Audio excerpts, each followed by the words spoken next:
So good afternoon. Thank you all for coming. I'm Rachel Cooper. I'm the Director of Cultural Programs, and I'm the Rasika who's passionate about this art form, as I think many of us are, probably all of us. How many people were here last night? Okay, great. Because what we thought we would do is we will start by seeing a little bit of a DVD that gives you a little bit more context and just puts us in the right frame and the right place. That is dance, of course.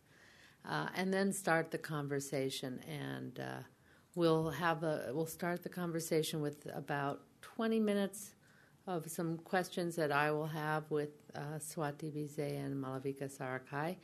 And then we'll open it up because I really feel like there's so much potential here, especially given that we've all shared this extraordinary performance. I want to let you know also that we are recording this so that we'll have the opportunity to put this on video on the website, because I think it's very powerful, the potential to look at where Indian dance is going and where, what are these terms that we throw around all the time, modern, contemporary, traditional. What's the real dynamic, and what are the potentials, and maybe what are the challenges? So we're going to start with seeing some of the work itself. It's about 6.5-minute video, and then we'll come back for a conversation. And as I said, we hope to involve everyone here as we're going forward. And we also have food in the back. So if you happen to think, I just have to have a piece of cheese right now, sorry if you're watching online. So let's see the video, and then we'll come back and have a conversation about this extraordinary work.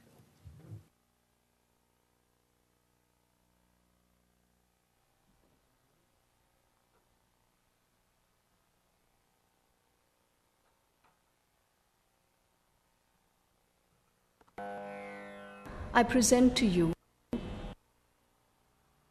a dance DVD, Vahini, the flow of the sacred and the worldly. This is conceived in 3 parts. The first part pays homage to temple sculpture, pays homage to temple architecture, and miniature paintings. The interrelatedness of the arts is closely seen in Indian art, and this is something I've tried to emphasize and try to draw upon.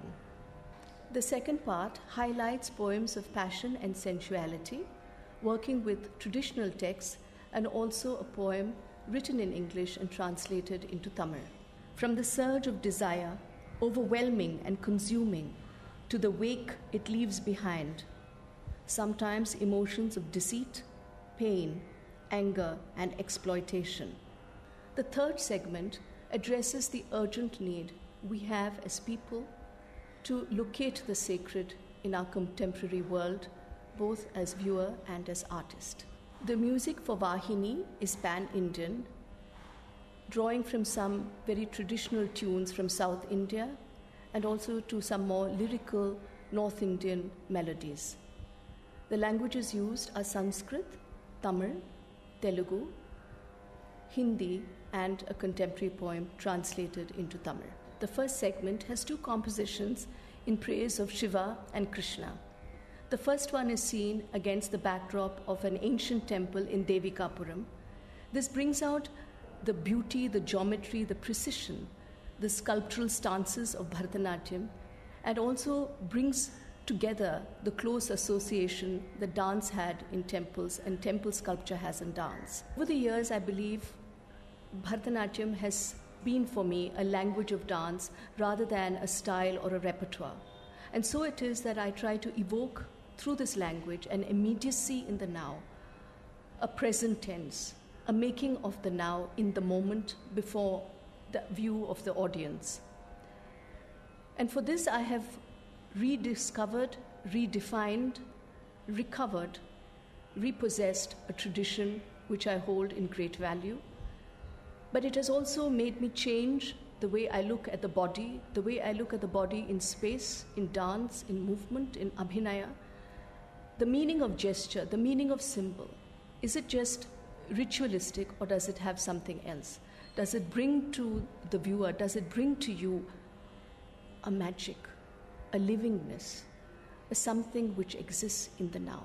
And this is how I have worked through my choreography, through this DVD, to share with you as viewers, to share with you as people interested in dance, the beauty and the meaning beyond gesture, the meaning beyond the literal, the meaning between the sentences.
दित्तगणगजं तगणगजं नगजं तद्धिङ्गिणतं तां तगतदिङ्गिणतं तैतगदिकुतदिङ्गिणतं तद्दित्तगणगजं दित्तगणगजं तगणगजं नगजं तद्धिङ्गिणतं तां तगतदिङ्गिणतं तैतगदिकुतदिङ्गिणतं तद्दित्तगणगजं दित्तगणगजं तगणगजं नगजं तद्धिङ्गिणतं तां तगतदिङ्गिणतं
Well, that was extremely beautiful. And both your introduction as well as the dancing. And I'd like to start with a question, which I'd like to start with you, Malavika, but Swati, I'd like to get your thoughts too. One of the things that I found very evocative in what you were just saying was that Bharatanatyam is not a form or a genre, but it's a language.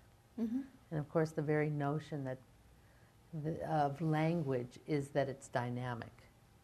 And if I think about last night, I wonder if you could just reflect on how you've used this language to tell the story that was so powerfully told last night. Well, I think it's, when one starts to learn dance, one learns it as a style, because that's how your gurus teach you. And you sort of, it remains confined in the mind as a style. But I think when you live with it long enough and when you internalize it, I think the style falls away and it becomes a language. And then when you do another 10, 15 years with it, you find that the language is actually structured and yet gives you the freedom to say what you want. And I think it's through this process you find the freedom to create, the freedom to express. And I think that's how my work has grown, not consciously, but it's been a kind of intuitive, impulsive kind of growth. And really the freedom to know it's a language and it's not a repertoire. I think there I've made a huge distinction, because I think people, normally look at Bharatanatyam and they think it's, the margam is the style and that represents everything. But I say that represents repertoire at a particular point of time. The language is what you make with it. So last night, we were talking about this earlier, last night you presented this incredibly powerful rumination on Ganga. And so you've taken this language and woven something that is as powerfully a narrative as it is in the body. What was the process, Malavika, of creating Ganga, as we've been talking earlier? That what was it that inspired you? What led to its culmination? And what was the thinking behind, even with the musical aspect, the dance, and the lighting? I have to talk for a few hours on it. Do so, and we'll watch But I the spent video. a few years and then doing we'll get this. into the details. No, because, I think, as an artist, I think, we travel, we observe, we look, we listen, we absorb, we are impacted, we respond.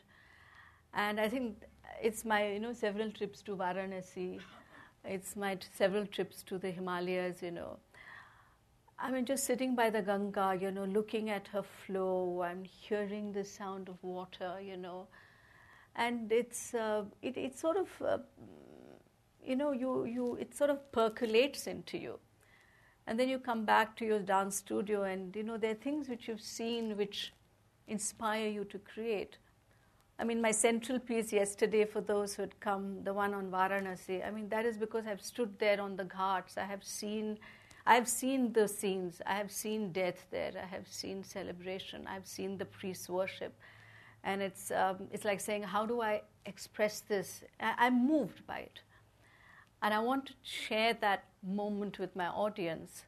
And I think that's what, keeps one going. So it's working on, in basic, from the seed of a concept, to get music written, because most of it was new music which I had done yesterday. Working with musicians, with scholars, with my musicians who played yesterday, hours of rehearsal. I mean, I'm hugely demanding on my rehearsals. To get the kind of texture we got yesterday on the music, those who've listened carefully, there's a lot of fine contouring of soundscape we have done. So it's just years and hours and passion, basically. and faith to sort of see it through, and faith to, I think, also reach for something beyond. I think that's it. That transcendent sense, and as I said yesterday, it was so poignant because here we're talking about water, and we've all been glued to the TV, seeing the destructive power of water in the tsunami, and this was about the life-giving form, and in a way about our obligation as human beings to the river. That's the part where you're talking about the kind of devastation to the river was, and pollution and that kind of dynamic was just, I found extremely moving. Because I think that's also something you see for those who've been to Banaras. You also see that the river is hugely polluted, and sometimes you stand there and you say, how much has this river actually witnessed? How many battles has it seen? How much bloodshed has it seen? How much has it absorbed? How much faith has it seen? How much of human, sorrows, joys has this river seen? And it's a hugely moving to go to Banaras, because you see life and death in the same picture, as it were. And you can't sort of just leave it behind. And you see the pollution and you say, what are we doing? So that's why I got my sister, who's a poet, novelist, Priya, to write a poem especially for me.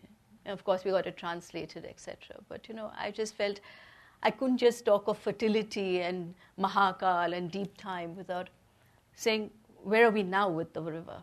What are we doing? Are we doing something or are we not? So it's just questions I think an artist needs to ask, and ask everyone, really. But again, with your choreography yesterday, as we were talking earlier, somebody mentioned to Rachel that it was so traditional. And was it traditional? Was it modern? Is it fusion?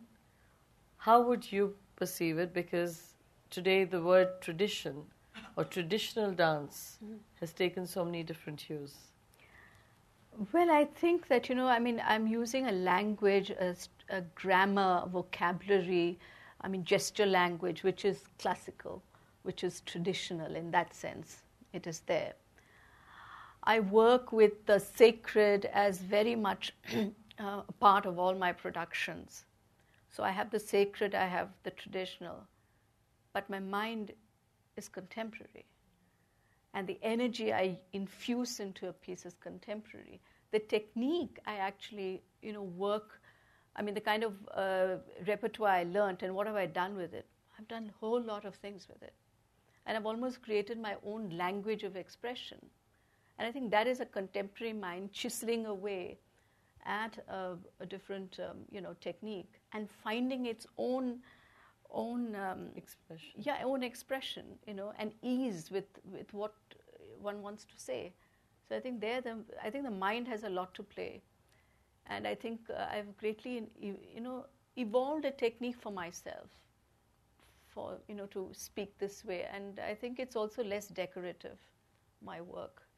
I don't like all the twirls and this. And all those, extras on the side and decorations. I've sort of pulled it all out and said, I want to be with essence.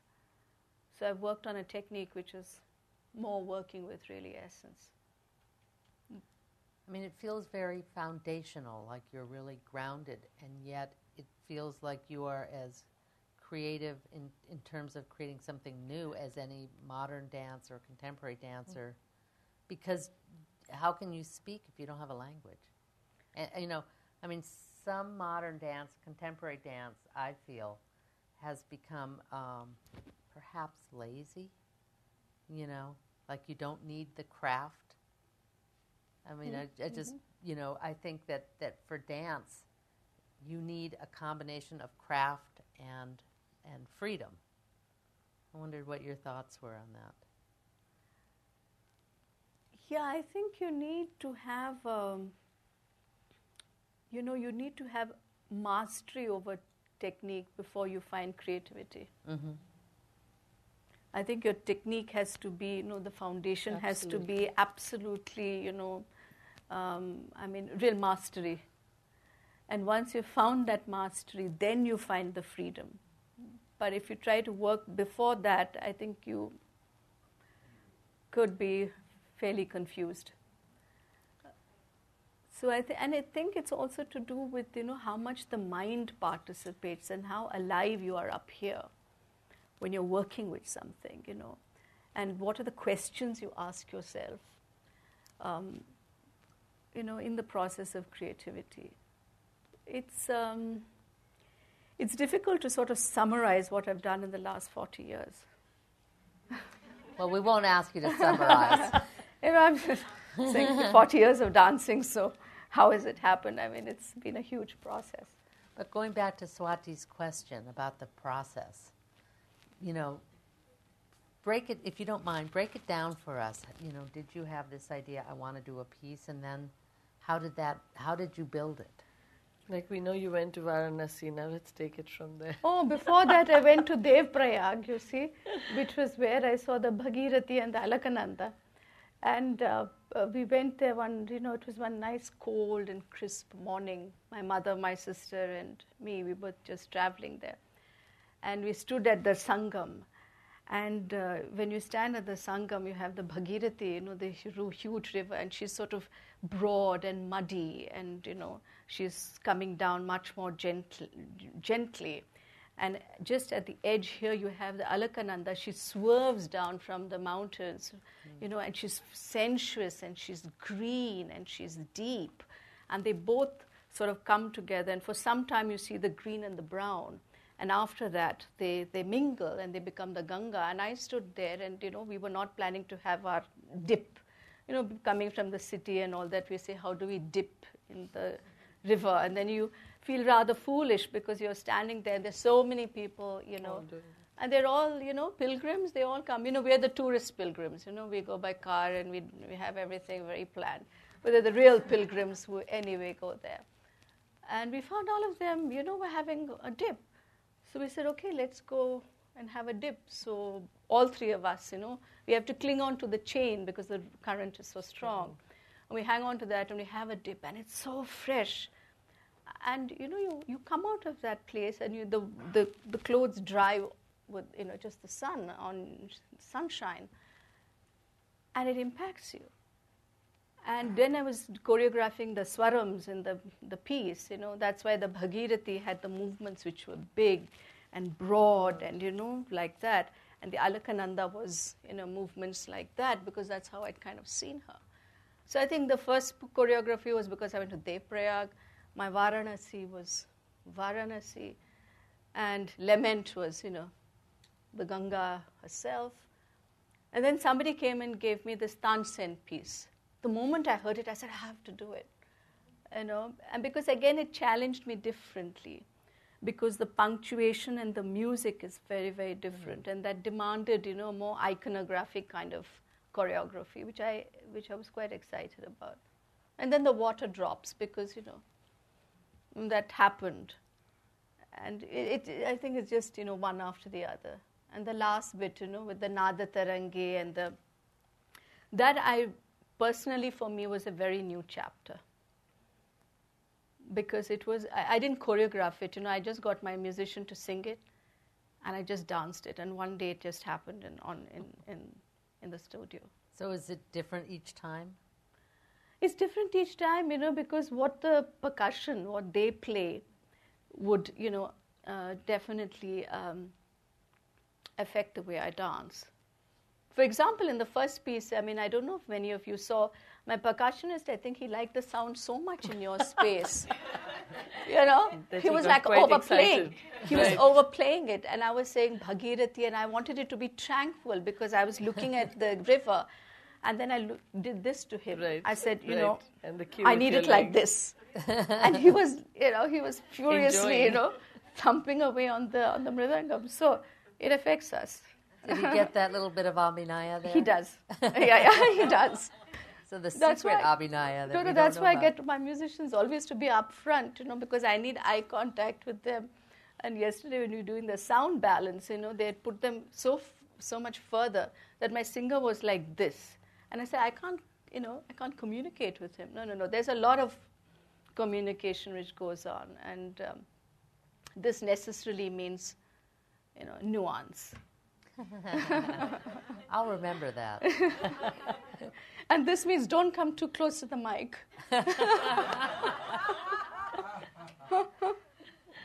Somehow, I don't know how many people will get this.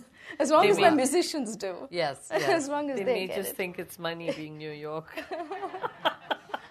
But Didn't have to speaking do of it like- musicians, is it usual to have tabla and mridangam? The two No, drums, no. the- No, that was different again, but that was something I was very excited to try out because I think the tabla and, it has a different sound. And But you used it differently for the different rivers. I used it, again for the river to give contrast and sometimes the highlighting, when I wanted to sort of sync with my footwork, I would use it. And he's a wonderful tabla player. So there's also the excitement of, working with a creative artist and, finding sounds which we both enjoy, So this is a North Indian and a South Indian.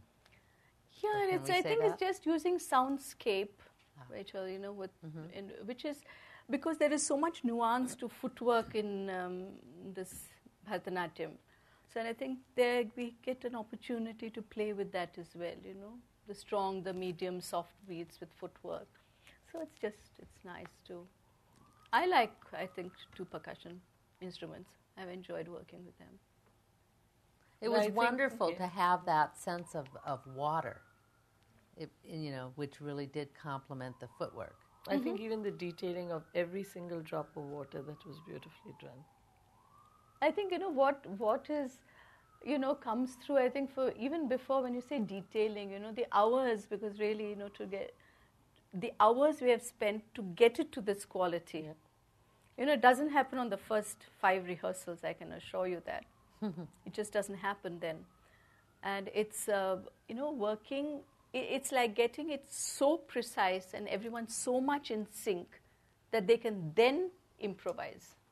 Again, improvisation doesn't come out of, a sort of unplanned moments. Improvisation comes when everything is so planned and so much in control that afterwards you can do what you want with it. I think that really came through, at least for me yesterday. I mean, the performance was fantastic, everyone would agree. But I think I was sitting with Bunty and I kept telling her, look at the precision of the musicians. Because that is lacking very often in today's programming. Because the musicians are great by themselves, the dancers are great. Sure. But it's a team effort and that does not often come through. And that was very evident yesterday. That everybody was playing a certain role and a part in the choreography. And I think it's also between musicians, to get a rapport, to feel comfort, not only with my dance but with themselves too. And, to work for that point of excellence, to strive for it. And I think that's how it, and there's no shortcut on this, hours of rehearsal are needed. However great the musicians are, as I'm sure you've also worked with a lot of musicians, that we need to, everyone has to go through the paces, and including the artist, we all have to work together to make the magic. Are these musicians you've worked with for a long time? The singer, many years, and few of the others. Some are new, but I think they're all very experienced. But I think it's the kind of quality they bring to rehearsal, which could make a difference. The attention they bring. Where else had you done this piece before? Is it the Ganga. first time, Ganga? First time abroad, first time in America, first time here. Yes.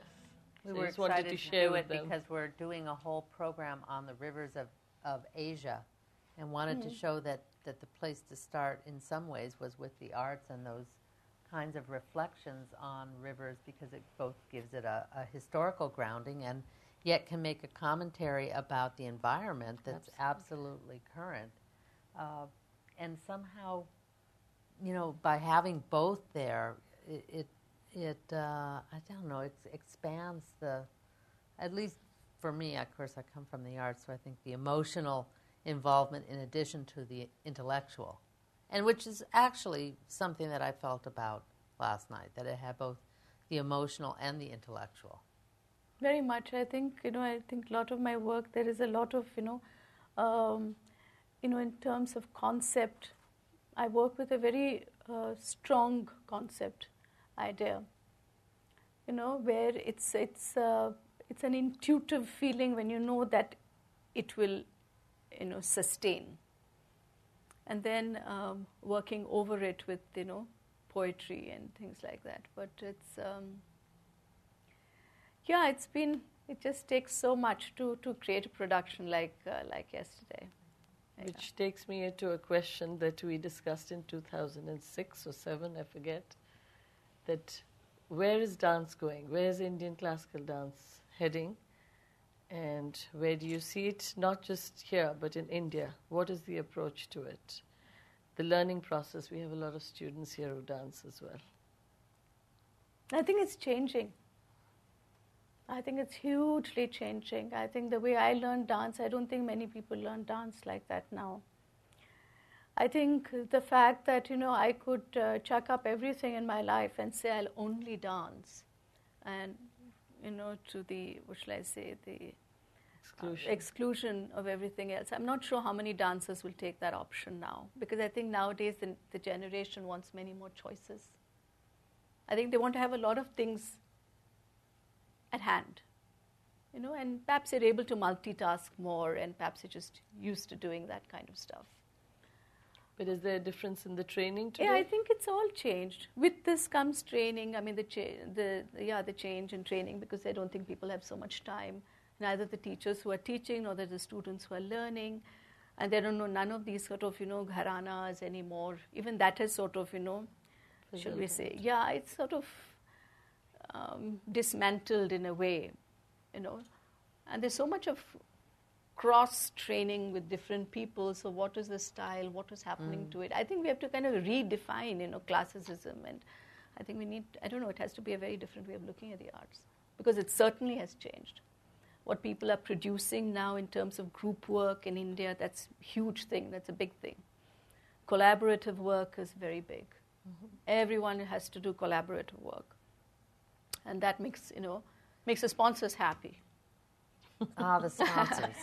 The sponsors happy, then that pulls in the audience, and the numbers match, So it's, I think artists are under a whole lot of pressure, really, at the moment. Could we go back to, when you were talking about that you have to have a certain amount of technique, which means years of work and training, in order to be able to speak any language, to be able, you can't be a poet unless you have the language.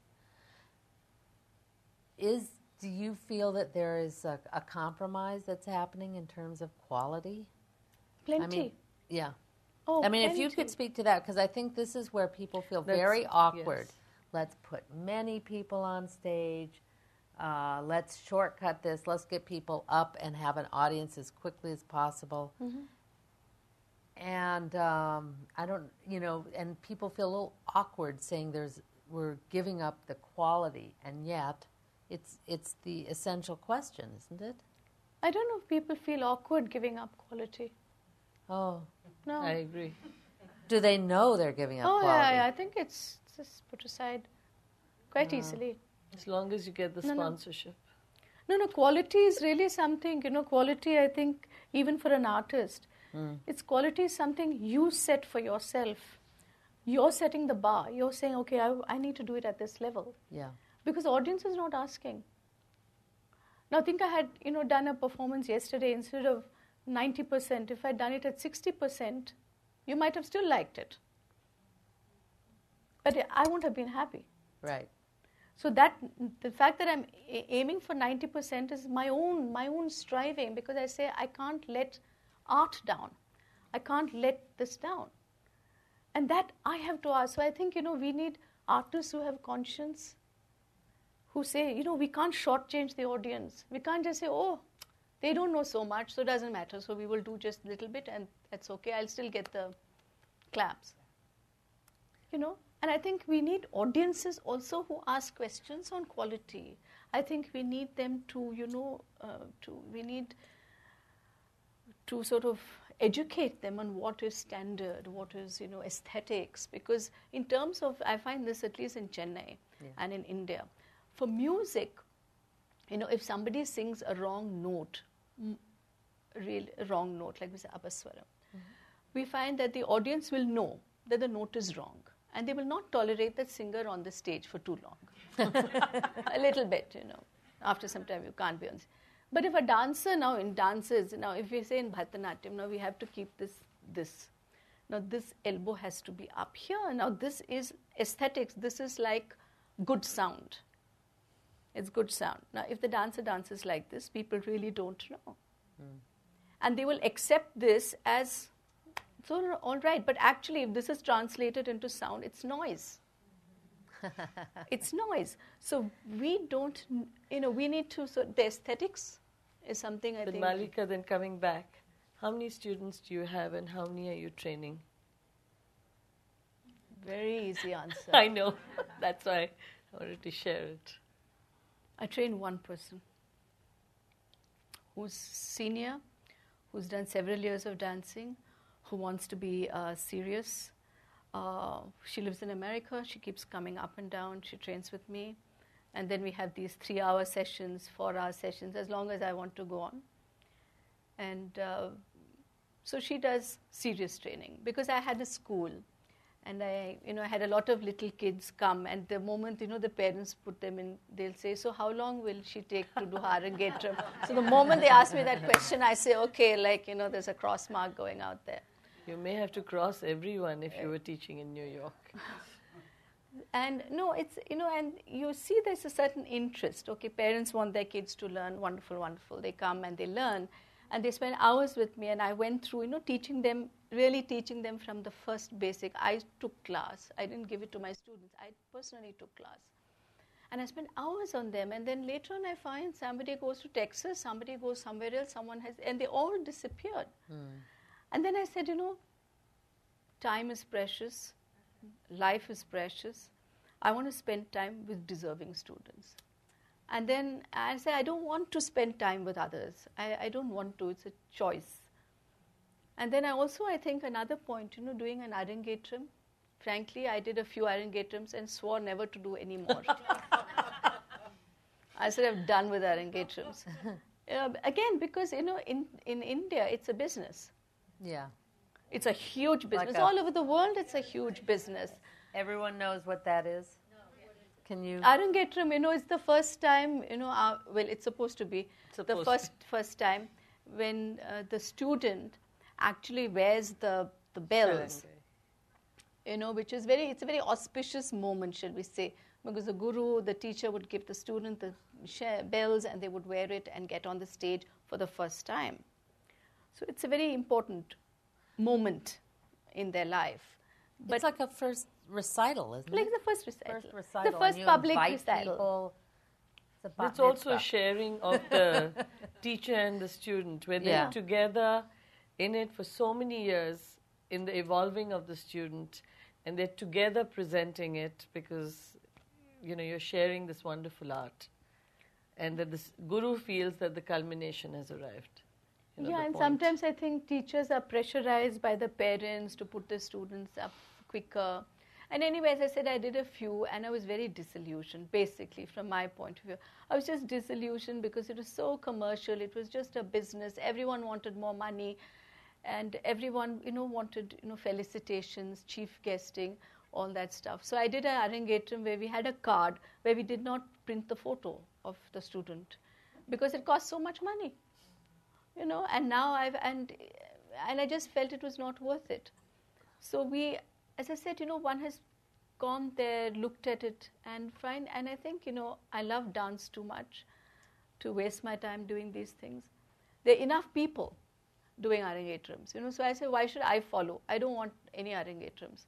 I want students who are really sincere, who can work hard, who can, who have a certain reverence for the art, who have good minds, who have body intelligence, and then if they come and say, Akka, can I train from you? I'd say fine, you know. So I think I've just closed that chapter of, you know, and I just watch when it happens around me. I say, that's fine, it's other people's choice, but I just don't want to be there. But there is a new generation and a new kind of vision of where Indian dance is going. So if you look and think, you know, where will Indian dance be in, you know, 10 years?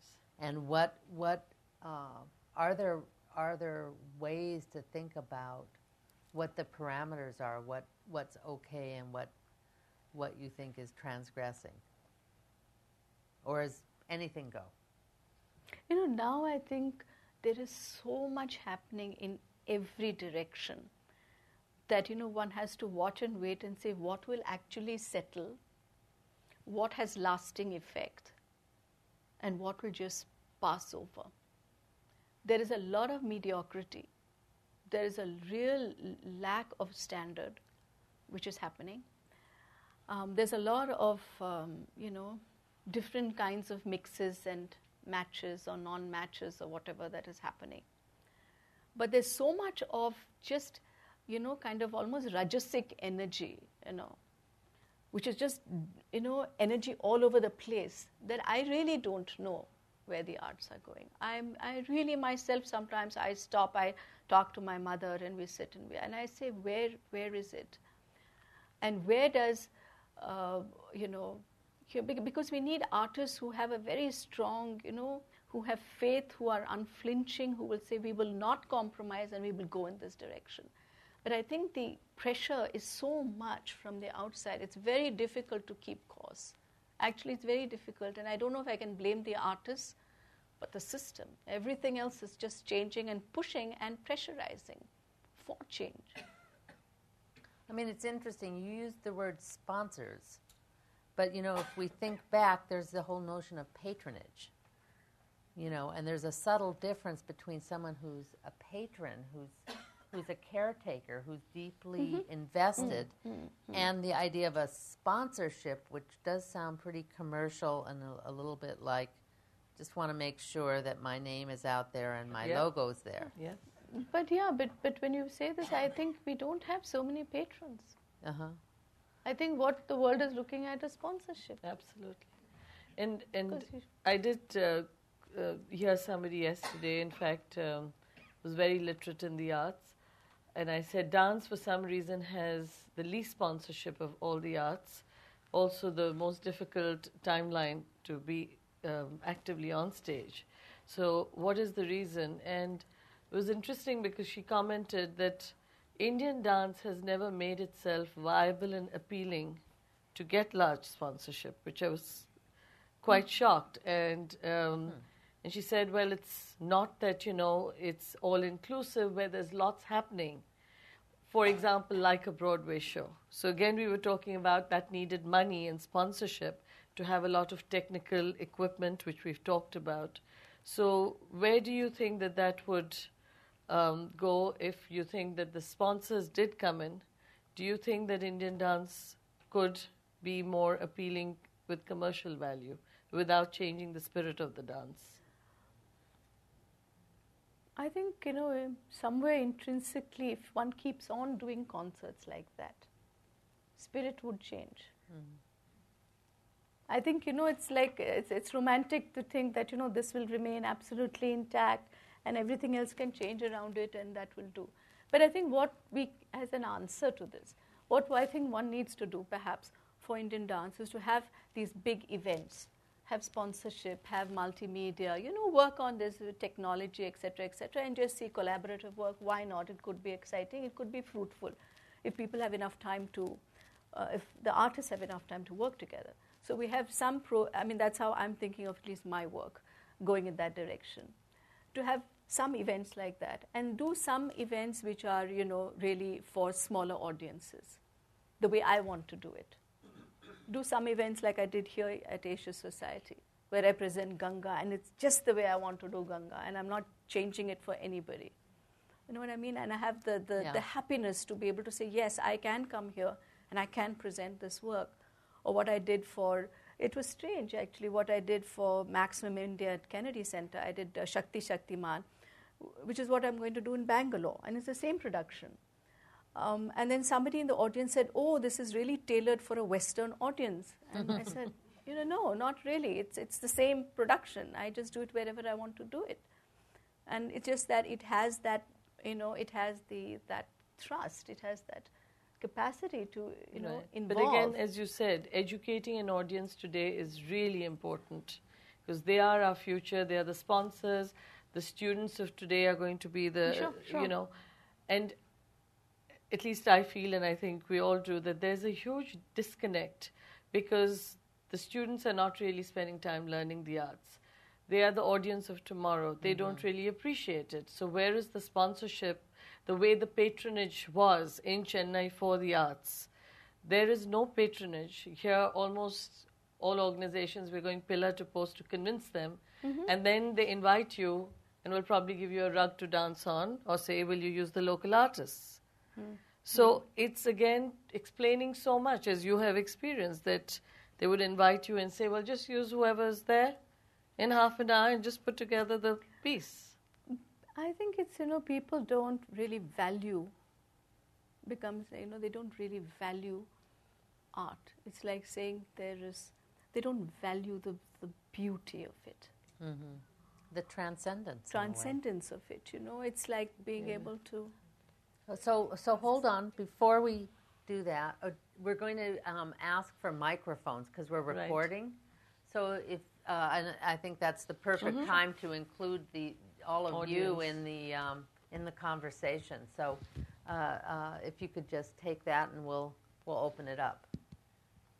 The performance yesterday was beautiful. I wanted to ask, and I've been, maybe everybody here knows this already, but it seems to me that the education of the artist and of the dancer is really the question. And so what was it like for you to train as a dancer? This is, I find, the part that is less known to us. What if it were known what that training is like, then maybe a student would know what it is that they have to aim for. Because it is a very particular relationship with the teacher. So what was that like? Maybe a dancer like you should write a book about it. Yeah, I grew up in an environment when my mother was passionate about dance. She took me to dance school. Very, very early on. Very early on, and she saw me through all my classes and etc. And I think this is the second trip where she has not come with me. Otherwise, she's always traveling with me. She brought me up in an environment where she said, dance has the sacred in it. She told me dance is about beauty. She said it's about aesthetics. She talked to me about poetry. So I grew up with this, just this dream world of what dance was. And I just stayed with it. And many hours of work. Oh, many hours. I mean, at 16 I threw up everything to dance. I chucked everything out and I said, I'll only dance. So I've spent, it's just, so, it's a quality of mind that will accept dance that way and be patient with it. Training is it's hard work. And initially, when you train with your gurus, it's not so hard, actually. The hard work starts when you do your self-training, which I've done for 25 years. That is the hardest work because there's nobody sitting there correcting you. There's no one to say, do this or don't do this. You find your own rules. And that is very tough. And if you've got to maintain quality and excellence, you've got to be very alert on yourself. You can't be lazy even for a moment. So I think it's, and I think if you value what you do, I think you bring another quality to the learning process. I think that becomes important. It's not something you just pick up and you do for some time and you chuck it out. You have to value it. It's like, sometimes I feel when I do productions, I say it's like say Ganga. It's like a masterpiece for me. So it's like, taking out a beautiful jewel, and saying, this is something I have crafted over several years, and I put it forth before you. And I need the audience also to value that creation. It isn't a junket I've just picked up down the road. So I think people don't understand that artists, to create art, they put their life and everything they have into making that moment. And, we are sharing at the most vulnerable. I get on stage and I see 500 of the audience, and I say, I make myself vulnerable because I say, this is what I believe in. And here I am. And here I am. And I think you have to be terribly brave. Yeah. And reckless and passionate to be able to do it. Because you expose yourself, and you're just there in front of everybody, saying, this is my deepest feelings. This is my deepest passion. And I'm just telling you people. And you receive it the way you want to. And the thing about dance is you have to do it again and again every time. It's not like you made a statue and now you can walk away. Or you make it in your studio and then you come and put it out, Right. And then you make it in the privacy of your studio.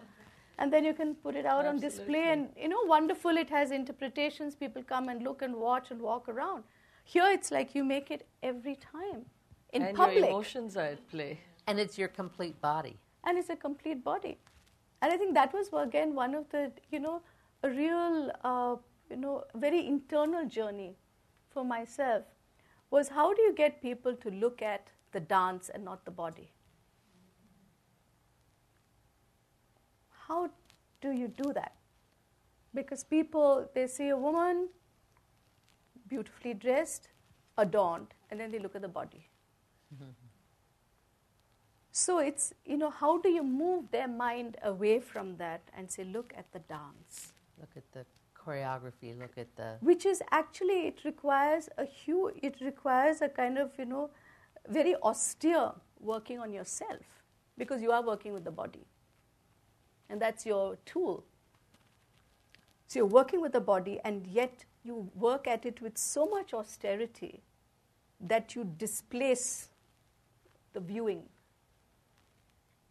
And so if somebody says, like I think in that New York Times review, they said, she's very mysterious. We don't know who she is or something like that. And I said, fine, I like it.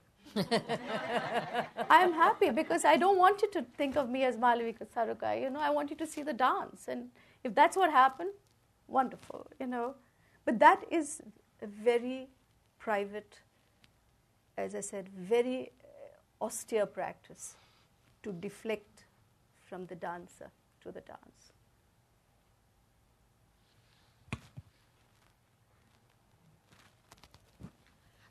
I wanted to congratulate you, first of all, on the performance, which was very, very, very moving, deeply moving. And then also on both the reviews, the New York Times and the Washington Post, contrasting two different performances was really very lovely. My question is,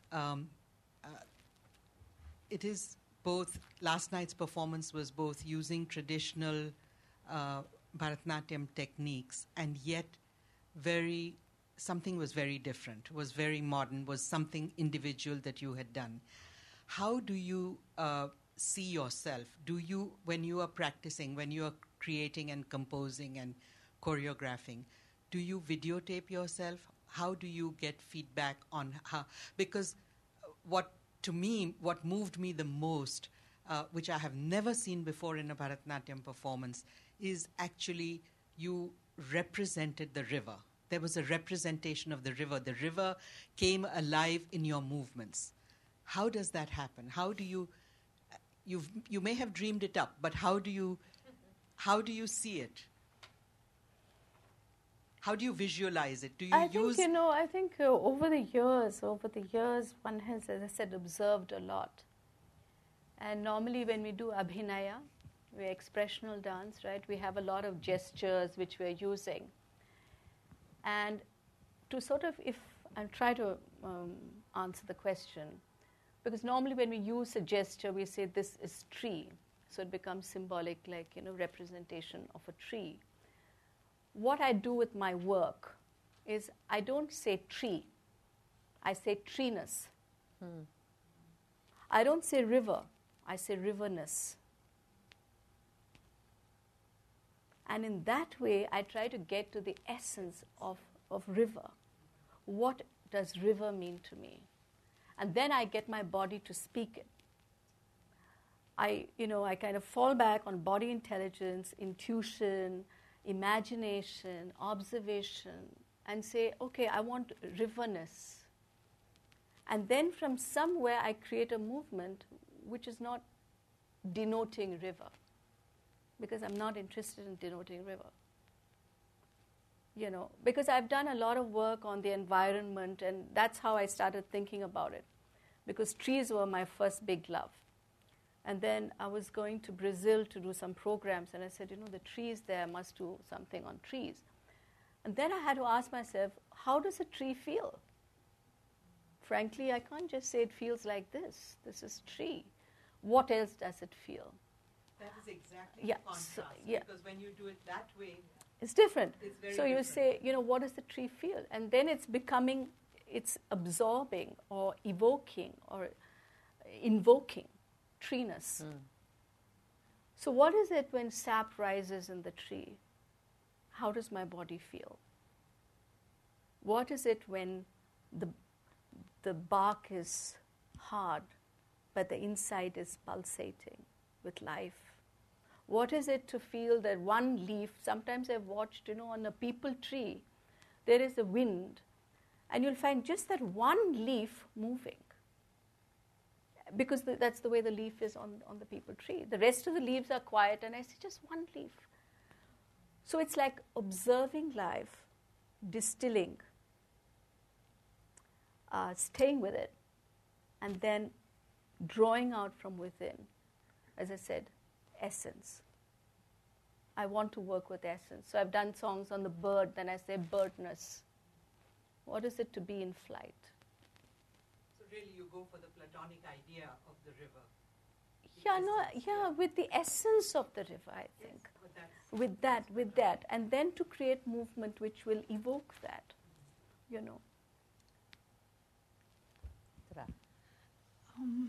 You spoke about years and years of practice.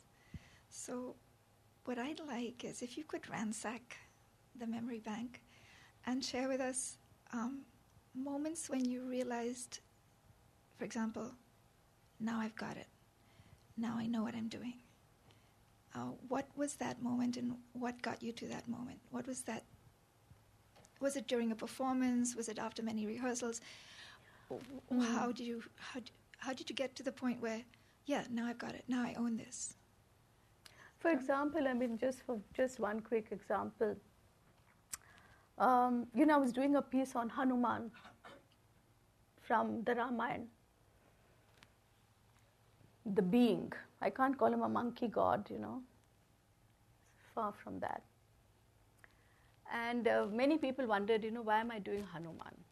Why should you do Hanuman? Why don't you do Rama and Sita? And, do all these characters. Everyone knows it.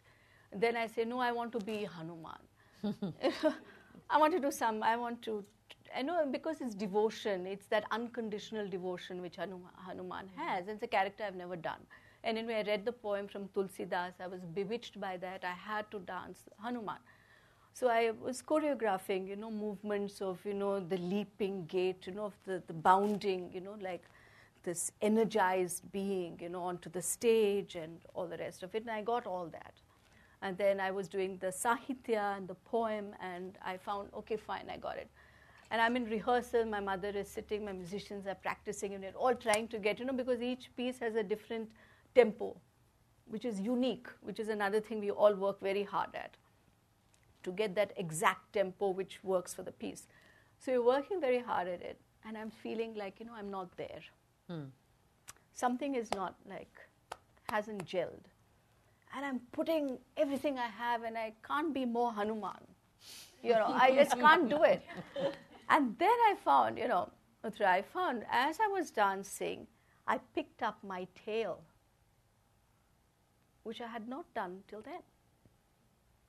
Till then, I was just, doing the movement. But the moment I picked up the tail and I felt I had a tail, Yes. it clicked. Now, if you say, when did I get there? It just happened. But it's internalizing a character so much that you're able to, penetrate the character. And you get to something which is essential of that character. And once you have, accepted it as part of yourself, and you are it, and that is you, then that bridge is made, that sync. And from the moment I did that, it was strange. It was just picking up this imaginary tail.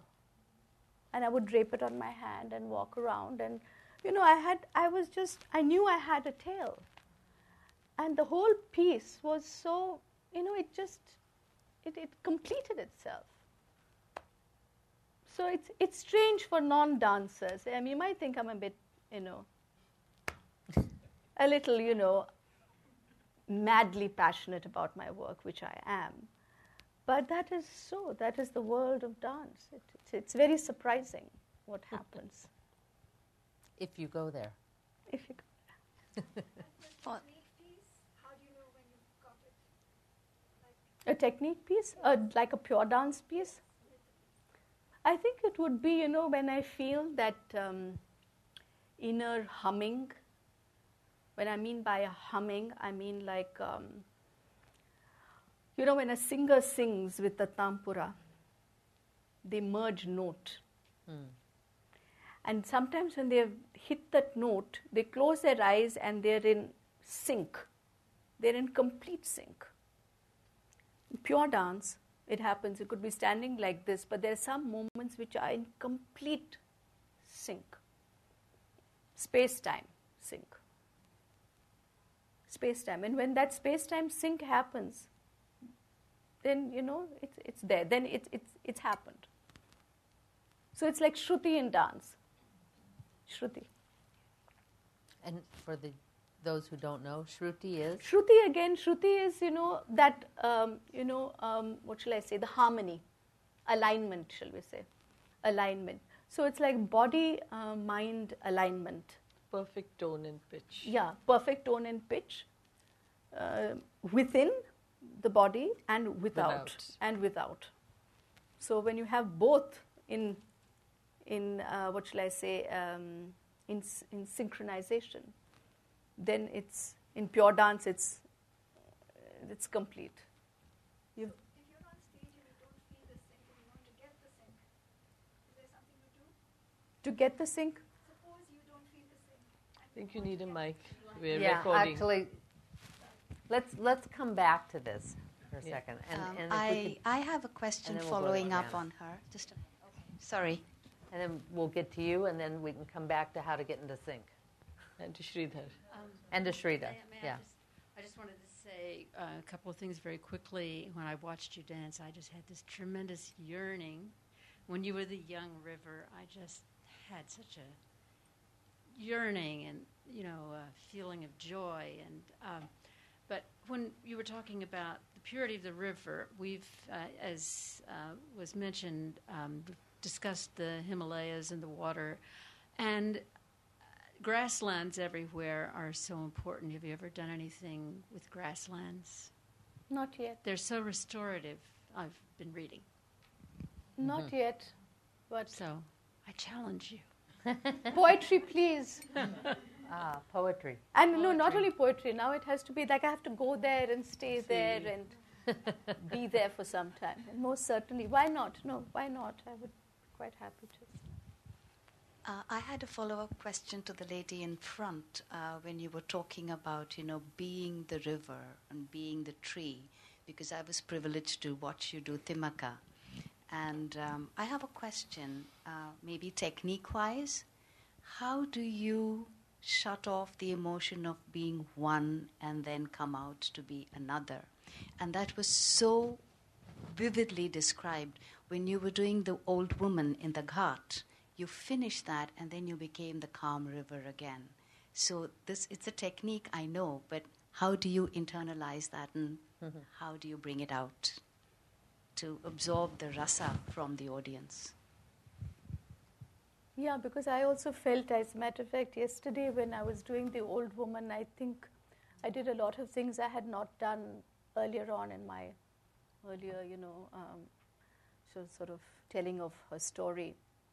And I particularly remember when I finished the old woman, I was deeply grief-stricken yesterday. I was deeply grief-stricken. Don't ask me why. It was a great sorrow which I felt. And yet I knew, I think it's perhaps just the discipline of working with, a technique and disciplining the mind. I knew that from that grief, till that moment, I was completely there. But I knew when I got up, I would, immediately, transform into the river. And then, I think, when you do a movement, any movement in dance, it isn't just a hand movement or a leg movement or a body movement. The mind brings in different inflows, I think of the Himalayas, I think of rivers, I think of many things when I'm doing the movement. So I'm really not specific to the movement. I'm not just there. The mind is, pulling in images, things I've sensed, to contour that movement. And that's why I think the mind plays a huge part in contouring movement. It sharpens, it sort of, it sculpts it differently.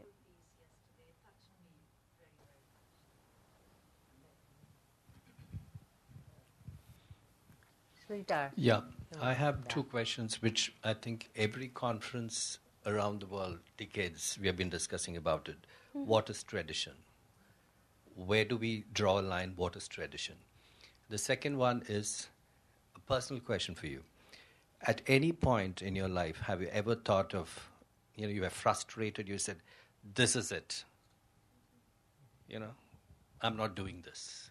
Or doing this many dance. Like a dance, or it could be a piece or something. Because these days what happens is young dancers who have just given hours of practice and they're ready and they're just ready to do and they're really good. Yeah. At one point in their life they say, this is it, I'm not going to dance, I'm giving up. And they just walk out, dropping everything dead. So how do we address that situation?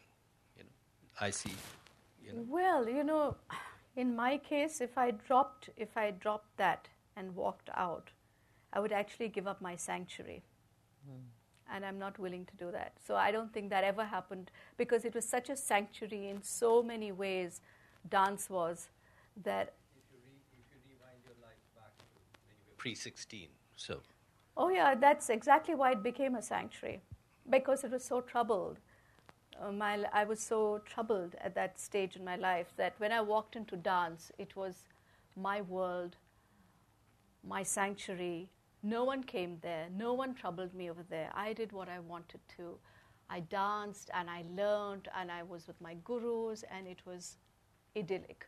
So it was, that was my sanctuary. And so if something was troubling me within that, if I turned my back on it, I would go out into a reality, perhaps, which I didn't even want to see. So I was, and then soon that sanctuary became, shall we say, quite a large forest and wonderful landscape. So I remained there. And my other question you should answer, tradition. Yeah, I guess, this is a big question which people have asked. And, I think, I don't know if I have all the answers for, what is tradition, but... Because yesterday's work is today's tradition and today's work is tomorrow's tradition. Like if you just keep moving it that way. And where do we draw the line? This is tradition. No, because I think, in anything, like even in Bharatanatyam, if I can talk about, my style or my language or what I've learned, I think, say, working with, in hastas, working with mudras, that has a certain sort of traditional, it falls under tradition. Working with Aramandi, it falls under tradition. Working with Natya Rambam, it falls under tradition. Working with Adavu movements, you say, okay, all these are, alphabets of tradition, components of tradition, which we are putting together, only we're regrouping it differently. We're making new patterns with it, and we're making new words with it. We're making a new movement vocabulary. And in that way, we are moving tradition. Certainly, it is changing. Would that become classicism, or would it be still tradition?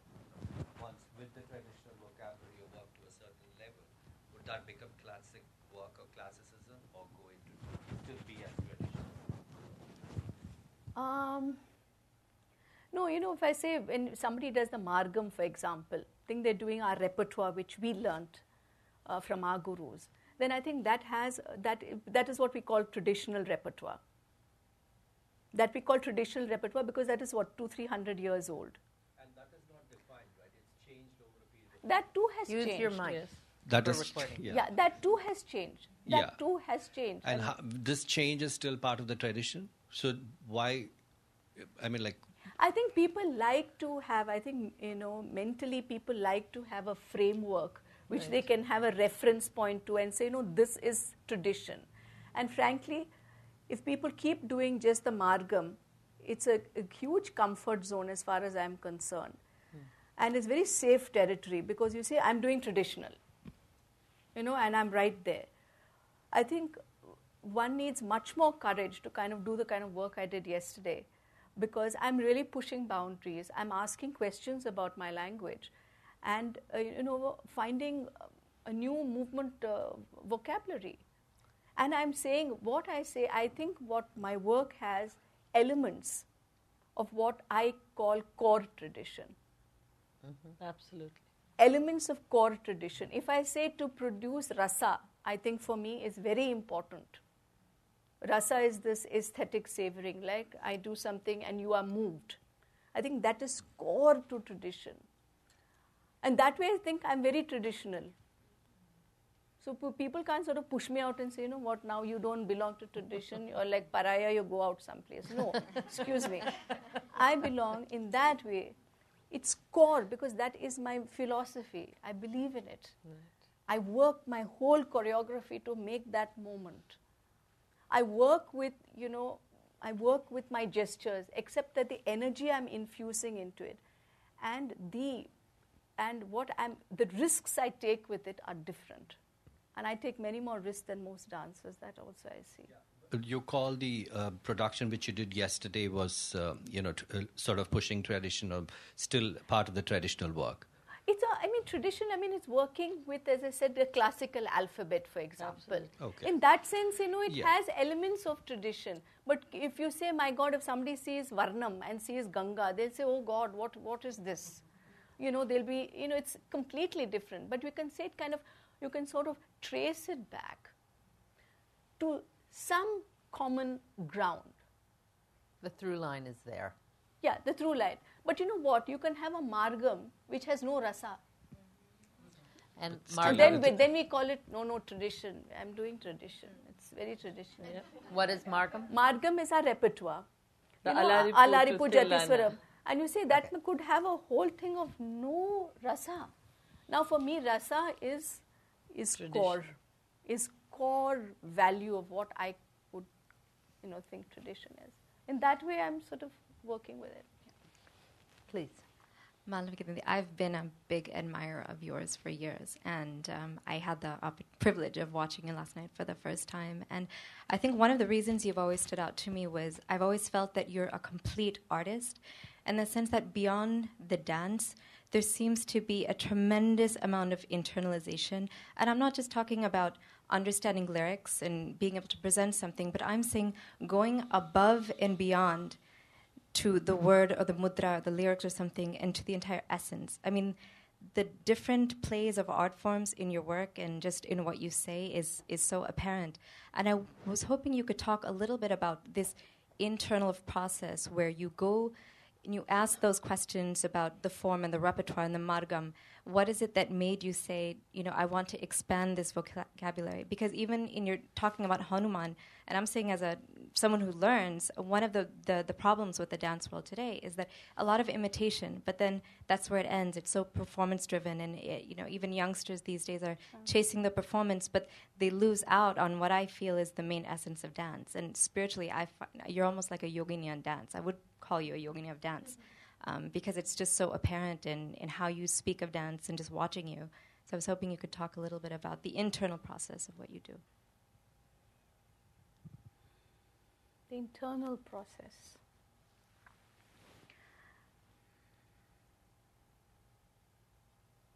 Internal process, if you say, it's like trying to find moments of, as I said, alignment. That is the internal process. Body-mind harmony. So you come to moments when you don't think dance, you are dance. There's no thinking. You are it. And when you come to those moments when you're it, there is great joy. Because you're not yourself. Because you're not. The ego is not center stage. The ego has also been displaced. So then it becomes a meditative practice. You can call it dynamic meditation. It becomes a meditative practice to say, touch moments of alignment, whether it's pure dance or abhinay. When you decenter the ego. And you can't say, I want to decenter the ego, because if you think like that, then you're clinging onto the ego. Right. If you keep saying, okay, decenter, you're still with it. So the way you can do it is to align so perfectly body and mind that the ego is momentarily not there. So don't we call that transcendence? Transcendence, just transcendence. So momentarily, so what happens is, as a student of dance, initially you don't see it, then you see a little glimpse, just a little glimpse. Then you say, okay, I'll go there. You go there, then you see more fireflies, more light, and then you keep following. And then you realize that is the purpose of art. That is the purpose of at least the classical arts from India. And that's what I see as my purpose. To find moments like that, to release myself and to release the audience. So both can take flight. Both can take flight to that transcendence. That's a big word, I thought I shouldn't use it. I had to go there. I had to go there. Me too. But that is the internal process.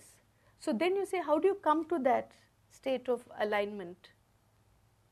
It was with complete alertness of body-mind. Another word I use is mindfulness. Mindfulness of the body and the mind. In every moment of dance you do. So if you dance only for 20 minutes, no problem. But, mindfulness in that 20 minutes. It's just meditation. It's just a different kind of meditation, and then once you see those stars, you realize that is the bigger picture. The picture, that's why I said yesterday, it's not about me coming and performing for you here. As I said, now I've done enough performances. I only want experience. I want to dance for experience. I'm not interested in dancing for performance. And I think one thing that all our gurus did tell us always, you walk into the space, it's your temple, leave your problems at the door. They were not interested in, why I was late and I have this problem of today's busy lifestyles. When you came there, as you said, your sanctuary, it was you over there and the world was outside, and you had to give it your 100 and 200%. And I think also when you have mindfulness, when you dance with that quality, you find that energy around you changes. The whole energy field starts changing. So there is a before concert and there's an after concert. The stage is different. It reverberates, differently. There are some times when I've done very strong productions, very strong, when I've been completely almost kind of possessed by my work. After a show, people don't come close. They stand at a distance, and I myself have been surprised. But then there's such an energy field. But that is so, because if you say there is alignment and balance in the body, and you're moving this through space, and you're turning the energy particles around in a different way, something happens. Well, I'd like to thank you. I think it's interesting. I feel like we've gone full circle. We started with this idea of the language, and then we've really been pushed to see what the process was and how that language, how deep that language is for you to get to a place where hopefully an audience can be there with you. But it sounds to me like, at essence, the artist has to have that and I will say transcendence, where somehow it all comes together in such a way that you're not even completely conscious. And then that is absolutely experienced, I think, by audiences. At least, that's what the audience shared yesterday. Exactly. So I just want to thank you so much for sharing, so generously. Sanskriti has been an incredible partner, and Swati as a wonderful artist herself and a true passionate art believer has been an incredible partner.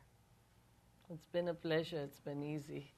The artists are great. The organizations are great. So at Sanskriti, we love educating, and we want more people to come. And I think that's very, very important, because just to share briefly, we often only hear questions of, in 2 weeks, can one learn this piece, and one has to perform it, and you have to do it at the school. And parents are furious at either the executive director, Bunty, or me, because we're not delivering the parents' egos and their dreams. And so, as Malavika said, it's a battle almost to say, should we continue teaching the younger generation, or should we just step back, because the values have changed so much that it's really not worth our time. And it's sad, but it is almost the state of the dance today. That it's not just the teachers, it's the students. You're between lacrosse, soccer, you're a glorified babysitter, you're a glorified personal trainer. And it's all for the college resumes and packaging the students. So it's disheartening, very disheartening. And we do hope that with artists like Malavika, when they come and she performs, and you can see that the magic, this was not a margam, and yet it was as pure as any margam should be. So that is the beauty of the art. Thank you again. And finally, it's, you are truly one of the great dance artists in our world. Yes. Thank you. Not Indian dancers, absolutely, dance artists, and to take us all on that journey is something that we're so grateful for. And I think that's again, with the classical arts, you feel that because at the core it's about, the displacement of the ego, that you find very often, when you really stand in front of art, you're humbled. It's a hugely humbling, because you just realize that, and you say, okay, for this point in time, for these 1.5 hours, I am a sort of vessel to, illustrate what this art is about. And you're just humbled by it, because it just shows us the larger picture, and for which we're so grateful. It's truly beautiful, and I think it also affirms that, human beings within have that beauty of spirit. I think that's also wonderful to affirm it and to acknowledge it as artists and audience, to discover that, But anyway, it's been wonderful over here talking with Rachel and Swati and sharing thoughts, and been Well, wonderful. thank you all for coming. We actually have some refreshments in the back, and maybe we have a chance for another 10 minutes or so of more casual conversation. But again, another big hand for Malavika Sarukkai.